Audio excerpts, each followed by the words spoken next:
हर हर महादेव। मैं प्रिया सिंह स्वागत करती हूँ आप सभी का अपने चैनल पे।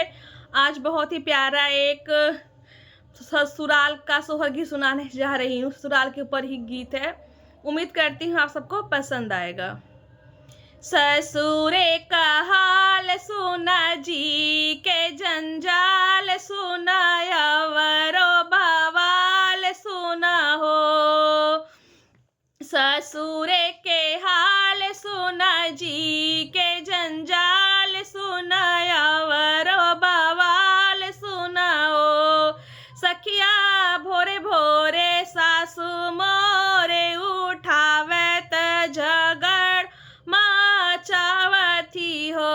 सखिया भोरे भोरे सासु उठावे त झगड़ा मचावती हो।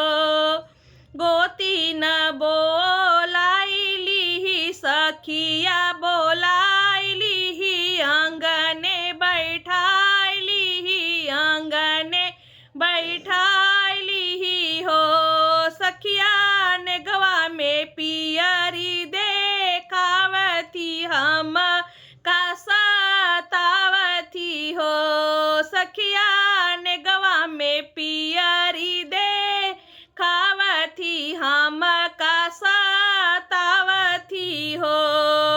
ससुरे के हाल सुना जी के जंजाल सुना अवरो बवाल सुना हो। सखिया भोरे भोरे जेठनी जगावती झगड़ा मचावती हो। सखिया भोरे भोरे जेठनी जगावती झगड़ा मचावती हो। रान्हा के बोलाइली पड़ोसी का बोलाइली आंगने बैठाइली हो। सखिया ने गवा में हारवा देखावती हम का सतावती हो। सखिया ने गवा में हारवा देखावती हम का सतावती हो। ससुरे का हाल सुना जी के जंजाल सुना अवरो बवाल सुना हो।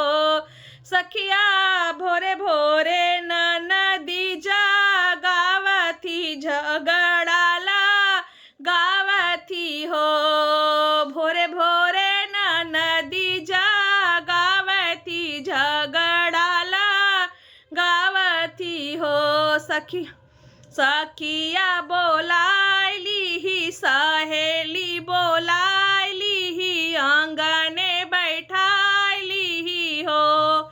ए सखिया ने गवा में कंगना देखावती हम का सतावती हो।